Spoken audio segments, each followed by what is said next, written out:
Here's a common situation from the last couple years. Your newest listing goes under contract. It's way, way above asking price. You wait for the appraisal to come in. You're getting nervous. Your seller is nervous. Finally, the appraisal comes in and... What are you doing? Sound familiar? There's been a lot of tension the last couple years between agents and appraisers. You know the agent side of things. Maybe it would help to hear the appraiser side too. That's what we're doing today. Home values, comps, price adjustments, and a lot more. We've got a veteran appraiser with us to spill all the beans about his work. It's Interview with an Appraiser. This is the walkthrough.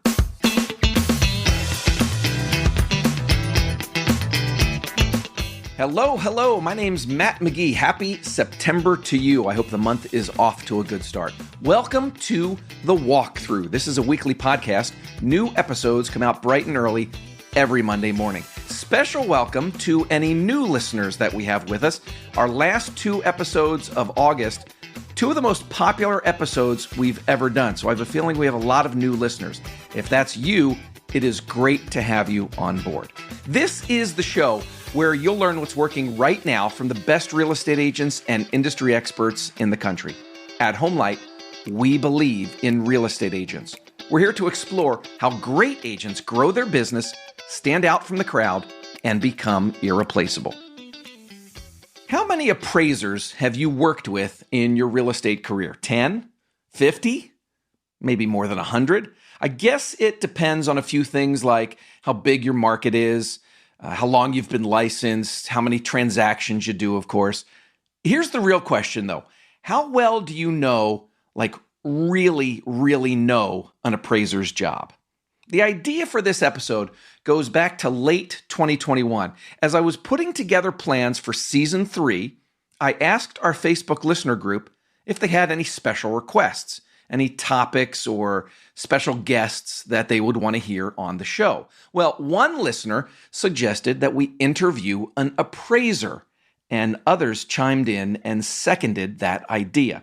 So that's one unique thing about this episode. It is your idea, not mine. And here's another unique thing. I have a co-host today. I figure if we're going to talk with an appraiser, we should have someone on the show who's actually worked with an appraiser, right? Well, we just so happen to have an expert like that on the walkthrough staff. Our producer, Lisa Johnson-Smith, has been a licensed agent since 2004, and she still does some client work today. So Lisa's going to co-host this two-part series with me. You're going to hear her voice throughout both episodes, and you can expect to hear her in future shows as well. So, Lisa, take it away. Well, as you mentioned earlier, Matt, our guest today is a veteran appraiser. Jamie Owen runs Aspen Appraisal Services out of Cleveland, Ohio. And since 1998, he's done more than 8,000 residential real estate appraisals. And what's near and dear to our hearts is this. Jamie's actually been doing a podcast about home appraisals since 2019. Well, this is part one of a two-part series with Jamie. And today we're going to talk about what the last 2 years has been like for Jamie. How did he keep up with the rapid increases in home values? He's also going to give us an almost 5-minute walkthrough of the appraisal process from the moment he gets the job to when he submits that report. And we're going to talk about what he looks for in comparable sales, how he makes time-based price adjustments, and how neighborhood elements can impact a home's value. So without further ado, let's get started. Everything you ever wanted to know about residential appraisals. Here's our conversation with Jamie Owen. We know that home values have gone way up the past couple years. We know how it has impacted real estate agents. How has it impacted you? It's impacted us as far as appraising goes, just in volume, just sheer volume. And then the time it takes to really measure the market and the speed for which it's changed, I think it's taken all of us by surprise, at least back in 2020. that home prices have shot up as quickly as they did. We're just not used to seeing that kind of appreciation. So it's been busy. Just it takes more time to analyze the market, make sure our work is supportable. So yeah, that's the biggest thing. That and volume. I think one of the things that we have heard from our real estate agent listeners a lot is that a lot of buyers have been willing to pay more for a house than, quote, what it's worth, right? Yes. So what happens in that situation on the appraisal side? Well, we're appraising the market value. And so we have to have solid support for the way we develop our opinion of value.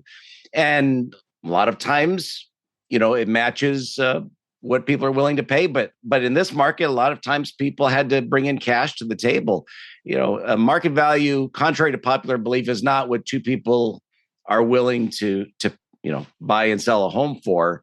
There's a lot more that goes into it than just that. To illustrate that, I've had people call like homeowners, and they want to appeal their taxes, and they'll tell me, back in 2020, I overpaid for my home, and I know that I did, but that's the only way I could get the home.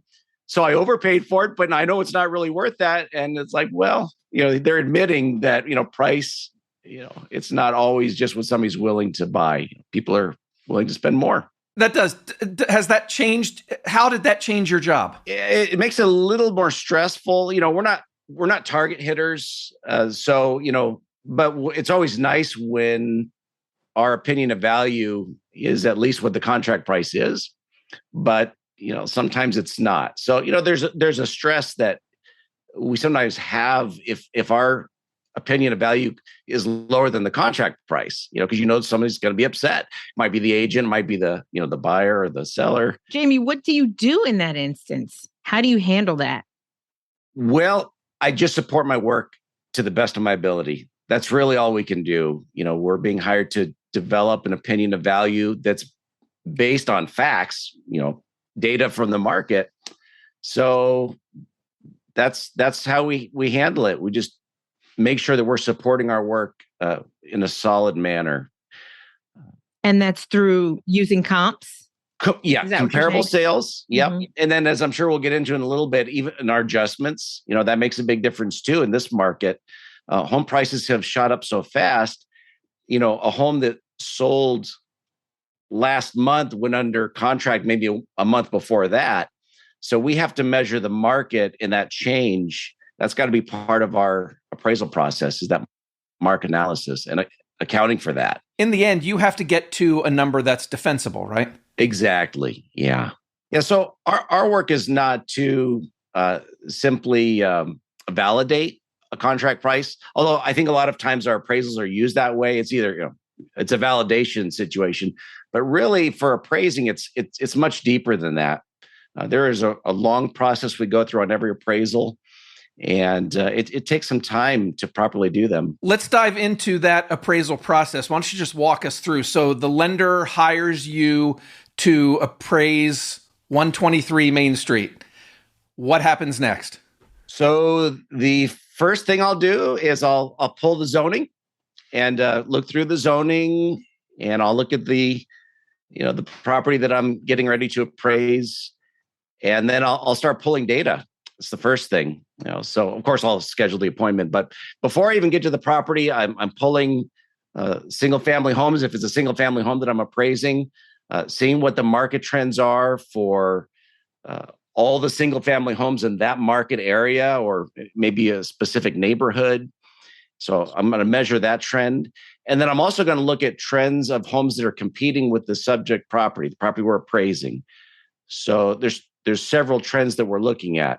And so that's really the first part of the appraisal, is the market analysis. How much supply is there in the market? What's the demand? How fast are homes selling for? How fast are they appreciating at? So we'll look at how sales prices are changing, price per square foot. We're going to look at listings, because listings are future sales. So we have to pay attention to what's going on with the listings out there. That's the first part of the process. And then we start collecting information on the home. Eventually we go out. In most cases, we'll look at the home, we'll walk through, we'll measure it. Of course, now for Fannie Mae, we're using Ansi Standards. So we'll measure the home, take photos. Jamie just mentioned Ansi Standards. Well, here's a quick explainer in case that's new to you. Ansi is a standard for measuring single-family homes. As of April 1st of this year, Fannie Mae began requiring appraisers to use that standard. What it does is it guides them on what counts as living space. In the end, what the appraiser reports might be different from what other sources list for the size of the home. And you can check out today's show notes for a link to learn more about these ANSI standards. Now, let's get back to the conversation. Jamie is walking us through his process for appraising a single-family home. And then when I get back to the office, that's when there's a lot more work that's involved. The inspection is really the easy part, because now you've got all the information collected on the property you're appraising. And now we've got to try to reconcile that with the market. So we're looking at comparable sales. Now, once we've seen the property, now we know what to look for comparable sales. We'll know what's comparable. So I'll kind of narrow it down to a pool of homes that seem comparable, at least on paper. And then I'll start reading the MLS notes. I'll look at the MLS photos of those comparable sales. I'll call the listing agent and have a visit with them about the property, because a lot of times something may get missed in the MLS, or you get a lot more information when you talk to the agent. So I really like to try to visit with those listing agents. Usually they're more willing to give you a little bit more information on the property than you're going to read in a listing. So once we narrow it down, we've got a handful of relatively comparable sales. Then we start applying those adjustments that we derive from the market to those sales. And we end up with a range of adjusted sales prices of those comparable sales. And then we start to reconcile, which of those properties is most comparable to the home we're appraising. And, there's different ways that we can narrow things down, fine tune them. I like to use a weighted average. So you give most weight to the home that's most comparable of the sales that you're using. And so that's just for the sales comparison approach. If it's a newer home or new construction, we're going to also complete the cost approach. And I will tell you, actually, I complete the cost approach on every appraisal anyway for the subject property, because that's how we measure depreciation. And that's an important role in the appraisal process as well. So that means we have to develop an opinion on the value of the land. We have to determine the replacement cost of the property we're appraising. And then when we compare what it would cost to build versus what comparable sales are selling for, less the land, now we've got accrued depreciation. And that's an important factor that we can use for making adjustments. So that goes in. So I do complete the cost approach on every appraisal, even if I don't include it in the report. And then there's the income approach. So if you're appraising a property that's an income property or a home being used as a rental property, we complete the income approach.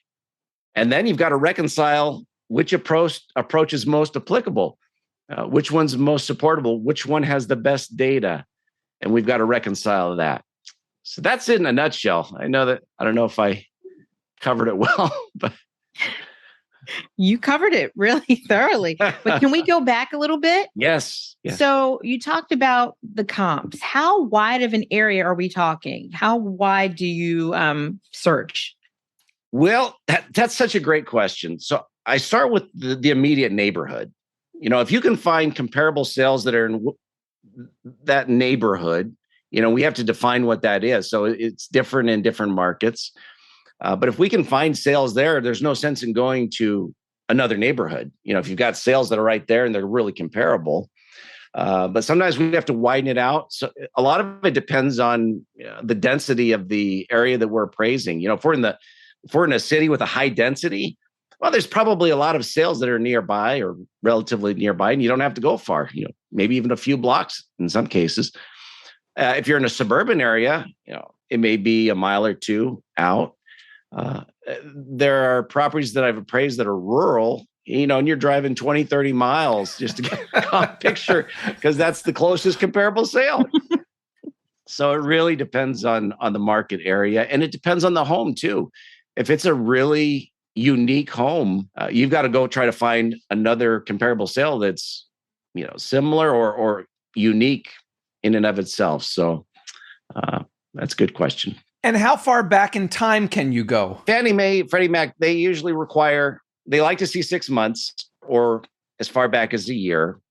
And that's only though for the first 3 sales that we use in our report. But we can really go back further than that. There are times when there's a great comparable sale and it sold 2 years ago, but it is so comparable, you can't ignore it, even though it sold 2 years ago. So that's where the market adjustment or time adjustment is, sometimes we call it, that's where it comes into play.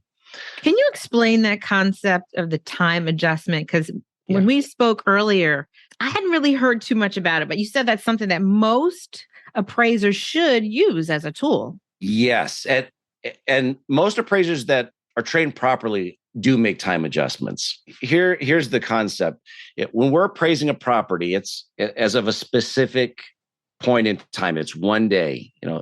Our opinion is based on that one day, the effective date of the report. But like in our current market, if I used a sale that was comparable and it sold 6 months ago, if I didn't make a market or time adjustment for that sales price, what you're going to get is a historical value. That's not really the case as of the effective date of the report. So the way that we bring that value current of the sales price of the comparable sales is, first of all, we measure the market like we were just talking about. So I will see what competing homes are selling for and the rate of appreciation or depreciation, whatever the change is. And so, for instance, let's say that the comparable sale sold for $400,000 6 months ago. And let's say the homes are appreciating at 15% a year that are competing with this home. So that means that, that'd be $60,000 a year appreciation. So you divide that by 12. So you get the appreciation per month.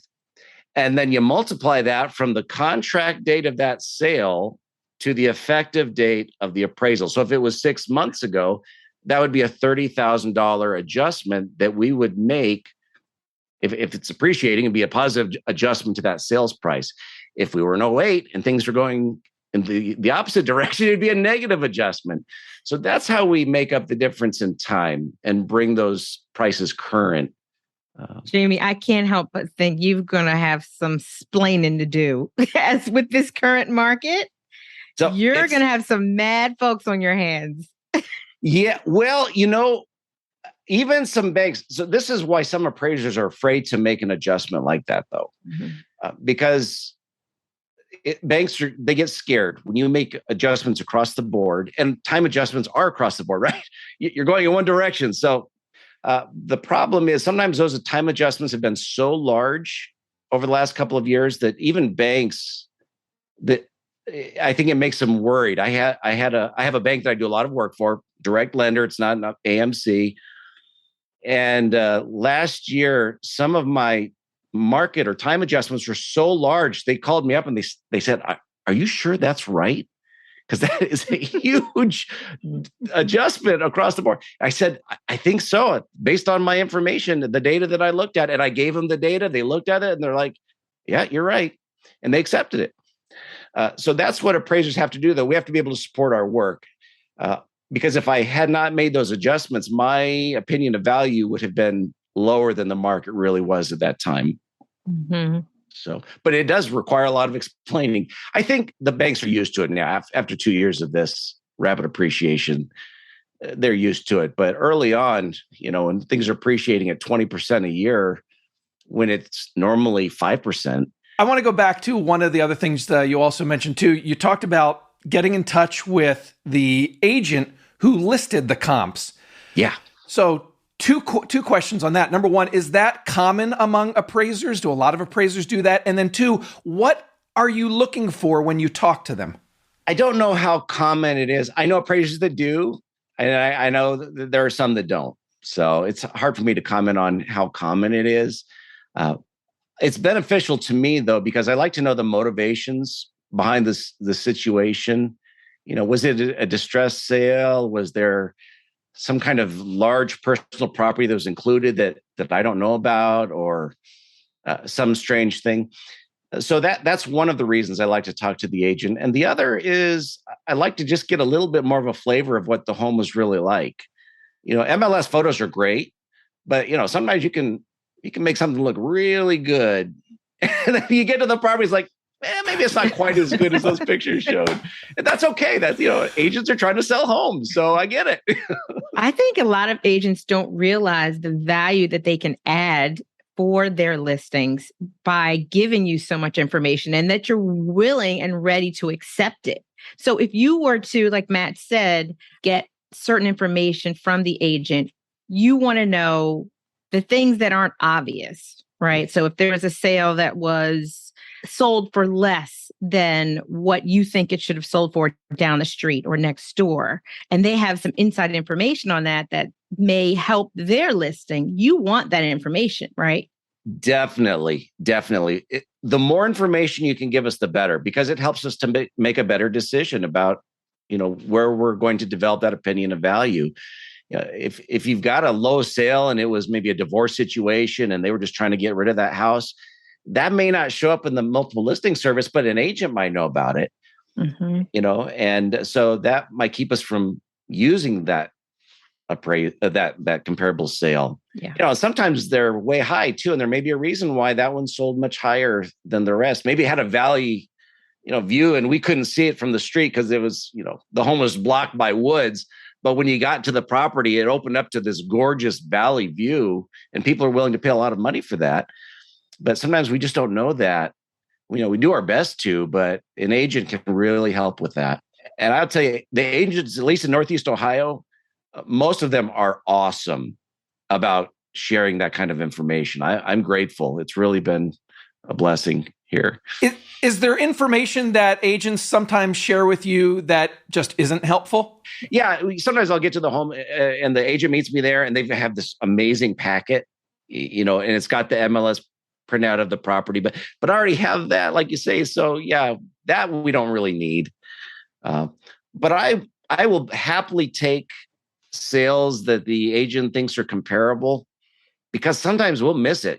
I may draw a line around the area that I'm searching for comparable sales, and for some reason, one sale wasn't geocoded properly, and I missed it, and it's an awesome sale, and the agent knew it was there, but it didn't show up in my search. So I always appreciate that kind of information, and if it's comparable or not, I'll figure that out. But it's nice to have it. When you are going out to do the inspection, when you're going out to visit the house, do you also drive around the neighborhood as well? I do. Now, within reason. I'm not going to drive up and down every street, but I do like to drive around and just get a little flavor. I mean, I've been appraising in this area, since '98, and I know the neighborhoods that I'm in well. But it's still nice to drive through. You may see some new construction taking place, or the development of some commercial property that could either be detrimental or positive to buyers. So it's nice to mention those things. So I kind of a cursory drive through the neighborhood. And we do that anyway when we're taking comparable sale photos. Are there things in a neighborhood that impact the value of a house? Say, I assume as a parent, school might impact the value of a house. What about like hospitals, airports, things that have positive and negative impact? There are some things. Sometimes an airport can have a negative impact on a neighborhood, especially if there's a lot of noise associated with the airport. There are areas where there might be a nuclear power plant nearby, but you're going to see that in all of the the sales too, because hopefully the sales are in the same area, same neighborhood. So they're all going to be impacted by those kinds of things. So those can be negative. One of the positives is shopping, restaurants, access to those kinds of areas. Hospitals, I don't really see a major positive impact on them, but they're nice to have. But how often do you need to go to the hospital? But it could be a nuisance if there's, if you're in close proximity to one, your house is, and you hear ambulances all throughout the night, that could be a negative. A lot of agents, I think, would wonder how do you add or subtract from the value? Or would you even for having those things in your neighborhood? Well, if you're pulling comparable sales that are in the same neighborhood, they're all going to be subject to the same influence. So it's kind of a mute point. However, you may have a home that's really close, to something like that, like a fire station or something like that. So we'll try to find a sale that's hopefully relatively comparable, that is subject to the same kind of influence. And we'll use that as a basis for some market evidence where we might make an adjustment. So maybe if that comparable sale, you've got one that's subject to a similar kind of influence, negative or positive, and the rest aren't, after you make all of your other adjustments, what's left might be, the difference. Jamie, I imagine you've had this experience where you live. Lisa, I imagine you've had this experience where you live. I know I've had it here. I'm walking around my neighborhood. There's, 3 or 4 houses down. The yard is in disrepair. The fencing, looks awful. The gate is coming undone. And you walk past and you say, that house is killing property values in this neighborhood. Set the record straight for us. Does the condition of my neighbor's house impact my value? Probably not. Probably not. But I can't say for sure because until you analyze it, we really don't know until we analyze it. But probably not. For one thing, it's probably not comparable to your home anyway, condition-wise, right? So we would not even use that as a comparable sale. And it's funny. I've had people in the last couple of years make that argument for like tax appeal work. They'll say, my neighbor's home is a disaster, so my home has to be worth less.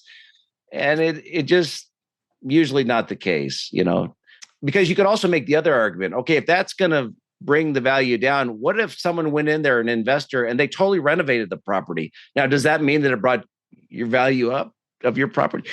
Maybe it makes it more appealing. You're next to nicer property now, but that's something that's hard to really prove most of the time, unless that neighbor, if it was so bad that it was somehow a detriment to your home, in some way. But yeah, usually, you get a home that needs some help, it's not going to really have an impact. One home does not make the market. That's a great line to use right there. If you ever have a seller worried that the neighbor is dragging down their home value, and Jamie said one home does not make the market. Great stuff. Hey, Jamie Owen, thank you so much. This was just part 1 with Jamie. We still have a ton to talk about with him. We didn't even scratch the surface of what happens when he gets to the house and starts inspecting things. So we'll give you a sneak peek of part 2 coming up in just a moment. Make sure you take a look at today's show notes. We have links to Jamie's website, a link to his blog where he has lots of articles about appraisals and appraising. We also have a link to his Appraisals podcast. And we're also going to tell you in just a moment how you can ask Jamie some questions directly. So stay tuned for that. Right now, let's do our takeaways segment from episode 97, part 1 of our interview with veteran appraiser Jamie Owen. I'll take the first 2 takeaways, and then Lisa, you can take the rest. Takeaway number 1 is this quote. Jamie said, "Market value is not just what 2 people are willing to buy and sell a house for. It's a lot more complicated than that." Hopefully, we started to unpack and explain some of those complications today. And of course, we're going to do a lot more of that coming up in part 2 next week. Takeaway number 2, Jamie gave us about a 5-minute walkthrough of his appraisal process. Step 1, he gets the assignment, of course. He starts looking at the data and trends. What's happening in the market for homes like the one he's appraising? How fast are homes appreciating? Step 2, this is when he visits the home to gather data. He's going to measure, take photos, walk around, make observations and notes on what he sees. Jamie called this the easy part of the appraisal. And then step 3, this is the hard part. This is all about taking that data, taking those observations from the home, and reconciling the property with the market as a whole. This is where he's finding comps and making adjustments that he derives from the market. Takeaway number 3. Fannie Mae and Freddie Mac like to see comps that sold within the past 6 months, but they will go back as far as a year for the first 3 homes in the appraisal report. Now, Jamie said he may also go back a couple years if there's a really great comp and then do a time adjustment. Takeaway number 4. Jamie loves talking to agents. He will call the listing agent for some comps to learn more about the sale, stuff that's not obvious from the MLS record, like the circumstances surrounding a sale. Maybe there was a divorce. Maybe they had to sell the home quickly.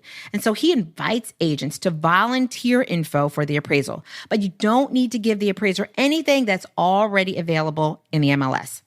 Takeaway number 5. We talked about the impact a neighborhood can have on home values. Jamie said shopping and restaurants are generally seen as a positive, while things like hospitals and fire stations may or may not be. It just depends. And those are your takeaways for this week. Yeah, we talked about the neighborhood factors today. Coming up next week in part 2, we're going to talk about the home itself. What does an appraiser put the most weight on inside the home when it comes to determining value and making adjustments? Jamie says this is where things can get a bit tricky because some of that analysis is more subjective than objective. You might have one appraiser that, for whatever reason, they look at that as a remodeled kitchen, because the doors were, painted and they got new poles on there, new countertops. So they may say it's renovated. Another appraiser may say, oh, that's not really renovated. That's more updated. So there is some subjectivity to those things. So that's a sneak peek at part 2 next week with Jamie Owen. Don't miss it. I think you're going to love it. If you have any questions or feedback about what you heard today in part 1, there's a couple different ways that you can get in touch with me. Leave a voicemail or send a text. The number to use is 415-322-3328. You can send an email. The address is walkthrough@homelight.com. But really, if you want to get in touch, if you have any questions for me or for Jamie, just join our Facebook mastermind group. I'm in there, Lisa's in there, and best of all, Jamie Owen is in there too. And he is ready to answer any questions you have about appraisals. So if you're not a member already, go to Facebook, do a search for Homelight Walkthrough, and the group should come right up. All right, that's all for this week. Thanks so much to Jamie Owen for joining me and Lisa. Thanks to Lisa for co-hosting today. And thank you for listening. Hey, if you get a minute, can you do us a favor? Please rate and review us on Apple Podcasts or wherever you listen. We would really, really appreciate that. And also, while you're there, hit that follow button so that you get all of our future shows automatically. All right, my name is Matt McGee. You've been listening to The Walkthrough. At Homelight, we believe in real estate agents. We're here to explore how great agents grow their business, stand out from the crowd, and become irreplaceable. Go out and sell some homes. I'll talk to you again next week. Bye-bye.